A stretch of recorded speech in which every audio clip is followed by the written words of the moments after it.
کہ میری زندگی ایمان پر گزرے. اپنی ذات سے مراد کیا ہے؟ کہ ہمیں وہ کام کرنا ہے جس کام کو کرنے کا اللہ نے ہمیں اور آپ کو حکم دیا. مثال کے طور پر اللہ نے ہمیں اور آپ کو نماز کا حکم دیا، ہم نماز پڑھیں. اللہ نے روزہ کا حکم دیا، ہم روزہ رکھیں. اللہ نے زکوٰۃ کا حکم دیا، ہم زکوٰۃ دیں. اللہ نے اچھے کام کرنے کا حکم دیا، ہم کریں. اللہ نے غلط کاموں سے بچنے کا حکم دیا، ہم بچیں. یہ کام ہمیں خود کرنا ہوگا، ہے نا؟ اس کے بعد پھر اللہ سے بھیک مانگے. دوسرا کام دیکھیے، دو کام میں نے کہا. پہلا کام یہ ہے کہ ہم اپنی ذات سے جو کوشش کرنا ہے کریں گے. ہمیں کوشش کرنا ہے نماز پڑھنے کا، ہمیں کوشش کرنا ہے روزہ رکھنے کا، کرنا ہے. ہم نے نماز پڑھ لیا، اب دوسرا کام شروع ہوا. اے اللہ، میرے بس میں نماز پڑھنا تھا، میں نے پڑھ لیا. اے میرے اللہ، ہماری نماز کو قبول کرنا تیرے بس میں، تو قبول کر دے. میرے اللہ، میرا کام تھا روزہ رکھنا، میں نے روزہ رکھا، اے اللہ تو اسے قبول کر لے. یہ دو کام ہے. پہلا کرنا اور دوسرا رب سے بھیک مانگنا ہے، اللہ قبول کر لے اور میرے نجات کا ذریعہ بنا دے. میرا کام ہے کلمہ پڑھتے رہنا، پڑھتے رہنا، پڑھتے رہنا. موقع ملا لا الہ الا اللہ محمد رسول اللہ، موقع ملا لا الہ الا اللہ محمد رسول اللہ. بہت چھوٹا سا کلمہ ہے اور کوئی مشکل نہیں ہے. آپ دکان پر بیٹھے ہوئے ہیں، بات کر رہے ہیں، سب کچھ کر رہے ہیں، پڑھتے رہیے لا الہ الا اللہ محمد رسول اللہ. کھیت میں کام کر رہے ہیں، پڑھتے رہیے لا الہ الا اللہ محمد رسول اللہ. گاڑی چلا رہے ہیں، پڑھتے رہیے لا الہ الا اللہ محمد رسول اللہ. خدا کی قسم، جس کام میں لگے ہوئے ہیں، اللہ کی رحمتیں، اللہ کی برکتیں اس کام میں مدد کرے گی. اللہ ہماری اور آپ کی حفاظت کرے گا. ہمارا کام بھی ہو جائے گا اور ثواب بھی حاصل ہو جائے گا.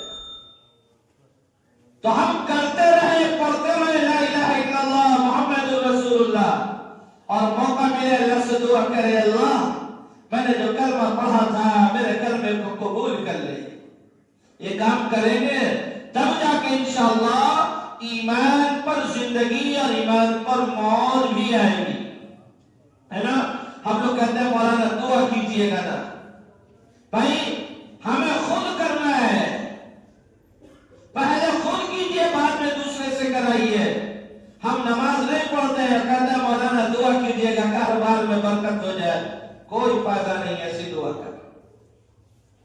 ہم نماز نہیں پڑھتے اور دعا کرتے ہیں مولانا دعا کیجئے گا نا پریشانی دور ہو جائے. پریشانی دور کہاں سے ہوگی؟ کوئی مولانا کی دعا سے پریشانی دور نہیں ہوگی. پریشانی دور کرنے والا اللہ ہے. اللہ کو خوش کریں گے، پریشانی خود بخود ختم ہو جائے گی. ہم کرتے نہیں ہیں، سوچتے ہیں دوسرے سے کرائے، ہے نا؟ روپیہ کمانا ہو تو ہمیں کمانا ہے، دنیا جمع کرنا ہے تو ہمیں کرنا ہے، خود کرنا ہے. اور دین کا معاملہ آئے گا تو امام صاحب، مولانا صاحب، امام مؤذن صاحب، یہ بڑا مشکل ہے میرے بھائیو، بڑا مشکل ہے. بہرحال میں نے قرآن پاک کی ایک آیت مبارکہ تلاوت کی ہے. اس آیت کے روشنی میں آپ حضرات کے سامنے کچھ باتیں یاد کرنی ہے. میں نے پڑھا 4 پارہ کے 3 صفحہ کی آیت ہے، وَاعْتَصِمُوا بِحَبْلِ اللَّهِ جَمِيعًا وَلَا تَفَرَّقُوا. اللہ تعالیٰ نے ہمیں اور آپ کو حکم دیا کہ اے مسلمانوں، اے اللہ کے بندوں، سب متحد ہو جاؤ. کیا حکم دیا؟ اے اللہ کے بندوں، اے کلمہ کا پڑھنے والے شریک بھائیوں، اے کلمہ پڑھنے والے اور نبی پر ایمان رکھنے والے مسلمانوں، اللہ کہہ رہا ہے وَاعْتَصِمُوا بِحَبْلِ اللَّهِ جَمِيعًا وَلَا تَفَرَّقُوا. سب ایک ہو جاؤ، سب مل جاؤ.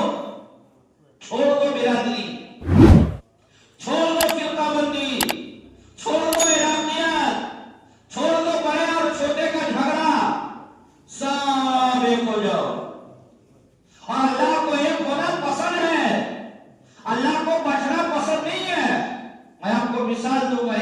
مثال سے سمجھاؤں گا. دیکھو اللہ کو سب سے زیادہ نماز محبوب ہے کہ نہیں ہے؟ اسلام اور مسلمانوں کے نزدیک سب سے عظیم الشان کوئی عبادت ہے جو نماز ہے. کوئی ولی بغیر نماز کے ولی نہیں، کوئی قطب بغیر نماز کے قطب میں نہیں، کوئی اللہ والا بغیر نماز کے اللہ والا نہیں بن سکتا. جب میرے محبوب پر نماز معاف نہیں ہوا تو نعوذ باللہ دنیا میں کوئی آدمی کیسے نماز معاف کرا سکتا ہے؟ معاف کیجیے گا، بہت سارے لوگ گھومتے ہیں مارکیٹ میں کہ نماز تم مت پڑھو، میں تمہارے بدلے میں پڑھ لوں گا. ارے اللہ کے رسول تو دوسرے کے بدلے میں نعوذ باللہ پڑھائی نہیں، صحابہ نے ایک دوسرے کے بارے میں پڑھائی نہیں. فرمایا ایک ایک مسلمان عاقل بالغ پر نماز فرض ہے. میں کھاؤں گا آپ کے پیٹ میں کیسے چلا جائے گا؟ آپ کمائیے گا میرے جیب میں کیسے چلا جائے گا؟ لیکن اس وقت مارکیٹ میں کچھ لوگ گھومتے ہیں جو کہتے ہیں ہم تیرے بدلے میں نماز پڑھ لیں گے، تجھے فکر نہیں کرنا ہے. اے مسلمان، تو بہرحال نماز اللہ کو سب سے زیادہ عظیم الشان عبادت ہے. اب بتاؤ اللہ نے نماز کا حکم دیا مل کر کے پڑھنے کا اعلان مل کر کے پڑھیے گا وہ جماعت کہلائے گی اور اس نماز کا ثواب اللہ کے 70 گنا زیادہ ہوگا. اور اکیلے نماز پڑھیے گا تو ایک نماز کا ثواب ایک ہی ملے گا، اور بھی مجبوری میں. ورنہ اللہ کے رسول نے جو نماز کا حکم دیا وہ مسجد میں دیا، گھر میں نہیں. میں آپ کو بتاؤں ایک مرتبہ میرے آقا نے صحابہ کو حکم دیا کہ میرا دل چاہتا ہے لکڑیاں اکٹھا کراؤ، خوب ساری لکڑیاں اکٹھا کراؤ اور اس میں آگ لگانے کا حکم دوں، اور جب آگ جل جائے شعلہ ہو جائے شعلہ، تو میں ایک صحابی کو کہوں کہ میری جگہ نماز پڑھا اور میں پورے محلے میں گھوموں. جو مسلمان جو صحابی اپنے گھر میں نماز پڑھ لیتے ہیں، کیا فرمایا؟ جو لوگ اپنے گھروں میں نماز پڑھتے ہیں، میرے نبی ارشاد فرما رہے ہیں میرا دل چاہتا ہے کہ ان کے گھروں کو آگ لگا دو. یہ کون کہہ رہے ہیں؟ اللہ کے رسول کہہ رہے ہیں. کس کے لیے؟ جو گھر میں نماز پڑھ لیتا، جو نہیں پڑھتا اس کے بارے میں تو بس اللہ ہی خیر. تو پتہ ہی چلا نماز کا اللہ نے حکم مسجد میں دیا ہے، اپنے گھر میں بلایا ہے، اور جماعت کے ساتھ نماز کا حکم دیا ہے، مل کر کے نماز پڑھنے کا حکم دیا ہے. نماز کا حکم ہے کاندھے سے کاندھا ملا لیا جائے، پاؤں سے پاؤں ملا لیا جائے، سب کو درست کر لو، سب درست تو نماز درست ہے. مل کر کے نماز پڑھیے. اچھا مسجد ہے نا، یہ مصلی لگا ہوا ہے، بتا یہاں بادشاہ بیٹھے گا کوئی فکس ہے؟ ارے فکس ہے. بادشاہ بھی بیٹھ سکتا ہے اور چیلا بھی بیٹھ سکتا ہے، امیر بھی بیٹھے گا، غریب بھی بیٹھے گا. اللہ کے گھر میں نہ کوئی کالا ہے، نہ کوئی گورا ہے، نہ کوئی امیر ہے، نہ کوئی غریب ہے، نہ کوئی کسی فرقے کا ہے، نہ کوئی کسی فرقے کا ہے. اللہ نے حکم دیا ہے میرے گھر میں سب ایک ہو جاؤ. علامہ اقبال نے بڑی اچھی بات کہی، سب ایک ہی صف میں کھڑے ہو گئے محمود و ایاز، سب ایک ہی صف میں کھڑے ہو گئے محمود و ایاز، نہ رہا کوئی بندہ نہ رہا کوئی بندہ نواز. اللہ نماز کے ذریعے سے ہمیں پیغام دے رہا ہے کہ مجھے اپنے بندوں کا ملنا پسند ہے، ٹوٹنا پسند نہیں ہے. سمجھ رہے میری بات کو؟ نماز میں مل کر کے نماز پڑھیے. دوسری عبادت دیکھیے، اللہ تعالیٰ نے روزے کا حکم دیا تو سارے دنیا کے مسلمان کو ایک ساتھ روزہ رکھنے کا حکم دیا. یہ نہیں کہا کہ دبئی والے اس مہینے میں روزہ رکھ لیں، لندن والے اس مہینے میں روزہ رکھ لیں، امریکہ والے اس مہینے میں روزہ رکھ لیں، بنگلہ دیش والے اس مہینے میں روزہ رکھ لیں، اور ہندوستان والے اس مہینے میں روزہ رکھ لیں. کہا اللہ نے کہا نہیں، پوری دنیا کے ایمان والے ایک وقت میں روزہ رکھیں گے رمضان کے موقع پر ایک ساتھ. وہ نا دوسرا دیکھیے، اللہ تعالیٰ نے ہمیں اور آپ کو حج کا حکم دیا. حج کا حکم دیا ہے.